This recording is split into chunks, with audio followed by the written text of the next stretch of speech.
मित्रांनो good morning. कसे आहात तुम्ही सगळे? मजेत ना?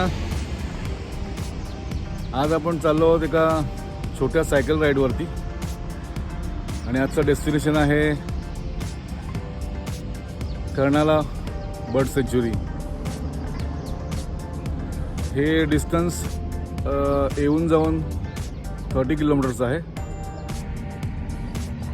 कर्नाळा बर्ड सँच्युरी पनवेलपासून 15 किलोमीटर अंतरावर मुंबई गोवा हायवे इथे आहे. चला तर मग आपण बघूया आजची राईड आणि घेऊया आनंद आजच्या राईडचा.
आता आपण पोचलो आहोत आद्य क्रांतिकारक वासुदेव बळवंत फडके यांच्या शिरढोण येथील हुतात्मा स्मारकामध्ये.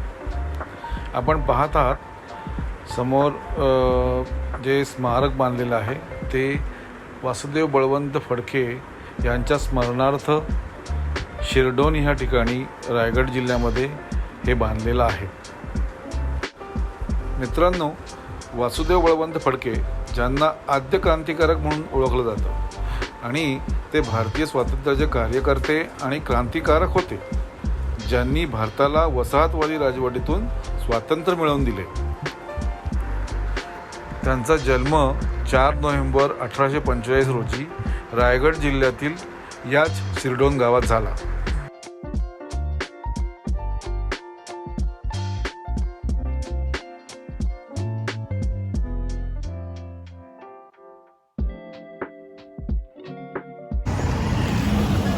आजोबा नमस्कार. तुमचं नाव सांगा. नाव तुकाराम. आणि गाव कुठलं? शिरढोण. हे काय विशेषता आहे गावाची? या गावामध्ये स्मारक आहे ते कुणाचं आहे? नाही, गावामध्ये आहे तिथे कोण जाते. हे जे वासुदेव बळवंत फडक्यांचं जे स्मारक आहे हे किती वर्षापासून येते काका? किती वर्षापासून आहे? किती वर्षापासून आहे? बरीच वर्ष झाली येणाऱ्याला. बरीच वर्ष झाली. ओके.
आता आपण कर्नाळ्याला पोहोचलेलो आहोत.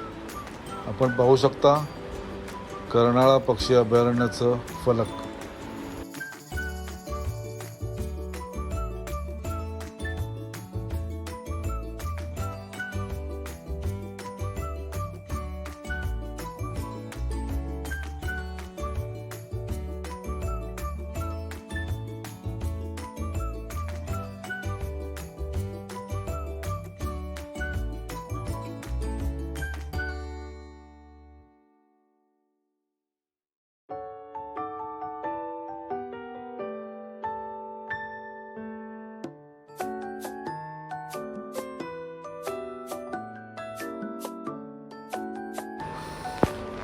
कर्नाळा अभयारण्यामध्ये सुमारे 135 स्थानिक आणि 37 स्थलांतरित पक्ष्यांच्या जाती आढळून येतात.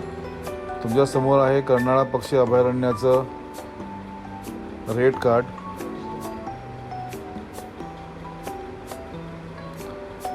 याचं टायमिंग आहे सकाळी 7 ते संध्याकाळी 5:30 वाजेपर्यंत हे चालू असते. तिकीट विक्री संध्याकाळी 4:30 पर्यंत चालू असते.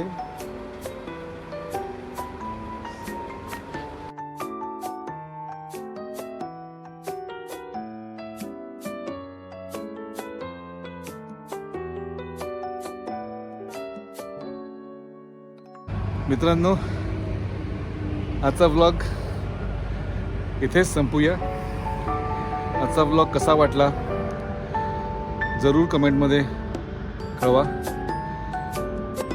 आजचा ब्लॉग आवडला असेल तर नक्की लाईक करा. माझ्या चॅनलला सबस्क्राईब केलं नसेल तर जरूर सबस्क्राईब करा आणि हो, आपल्या मित्रमंडळींना, नातेवाईकांना शेअर करायला विसरू नका. आपण आपली काळजी घ्या, आपल्या कुटुंबाची काळजी घ्या. पुन्हा भेटूया पुढच्या व्लॉगमध्ये. तोपर्यंत बाय बाय.